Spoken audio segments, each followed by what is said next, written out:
Student, आज फिर देखिए असमीकरणों के हल करने के नियम के बारे में पढ़ेंगे। रूल नंबर 1 है, एक समीकरण के दोनों पक्षों में समान घनात्मक संख्या से संख्याएं जोड़ी या घटाई जा सकती है। जैसे ये देखिए, ये एक असमीका है, 5 है, छोटा है 12 से, 5 इज लेस देन 12। दोनों तरफ हम क्या कर रहे हैं, 3 जोड़ रहे हैं। 3 जोड़े तो 5 और 3 हो गया 8, और ये हो गया 12 और 3 15। तो ये सही है, मतलब अगर हम दोनों में कोई घनात्मक संख्या जोड़ते हैं तो क्या होता है, ये असमीका सही साबित होता है। ठीक है, कोई उस पर फर्क नहीं पड़ता है। यहाँ देखिए 17 इज ग्रेटर देन 10, दोनों तरफ हम 6 घटा दिए। घटाने पर भी क्या हुआ, इस 17 में से 6 गया तो बचा 11, और 10 में से 6 गया तो बचा 4।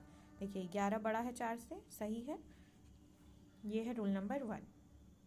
अब है रूल नंबर 2, किसी असमीका के दोनों पक्षों को समान घनात्मक शून्येतर, यानी शून्येतर मतलब होता है शून्य को छोड़कर कोई अन्य, ठीक है, संख्याओं से गुना या भाग किया जा सकता है। जैसे 3 बड़ा है 2 से, दोनों तरफ हम 10 से गुना कर लिए तो क्या हो जाएगा, 30 बड़ा हो जाएगा 20 से, सही है।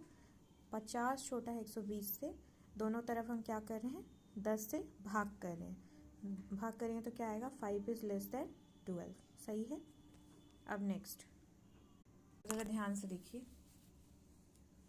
रूल नंबर 3, किसी असमीका के दोनों पक्षों को समान ऋणात्मक संख्या से गुना करते हैं या भाग करते हैं तो क्या होगा, असमीका का चिन्ह बदल जाता है। अगर ग्रेटर है तो लेस देन का हो जाएगा, अगर लेस देन है तो ग्रेटर देन का हो जाएगा, लेस देन इक्वल है तो ऐसे देखिए, अगर लेस देन है तो क्या हो जाएगा, ग्रेटर, लेस देन इक्वल है तो ग्रेटर देन इक्वल हो जाएगा। अगर नेगेटिव से हम क्या करते हैं, दोनों तरफ गुना करते हैं, तो ये चिन्ह था तो ये हो जाएगा, ये था तो ये हो जाएगा। ठीक है, ऐसे ही ग्रेटर है तो लेस हो जाएगा, और ग्रेटर देन इक्वल है तो लेस इक्वल हो जाएगा। ठीक है, जैसे यहाँ देखिए 3 इज ग्रेटर देन 2, तो क्या हो गया, हम दोनों तरफ -1 से गुना किए, -1 से गुना किए तो क्या हो गया, माइनस से जैसे ही गुना करेंगे माइनस दोनों तरफ लगेगा और ये चिन्ह बदल जाएगा। ये देखिए, ये सही था, 3 बड़ा है 2 से, और यहाँ देखिए -3 छोटा है -2 से, एकदम सही है। ठीक है, चलिए उसी पे एक क्वेश्चन किए हैं, हल करें।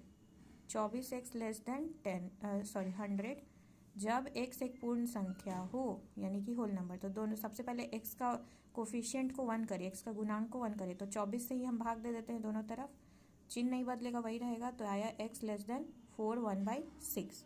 x एक पूर्ण संख्या हो तो क्या होगा, 0 1 2 3 4, इसको सेट रूप में लिख देंगे, हो गया। पूर्णांक है तो पूर्णांक रूप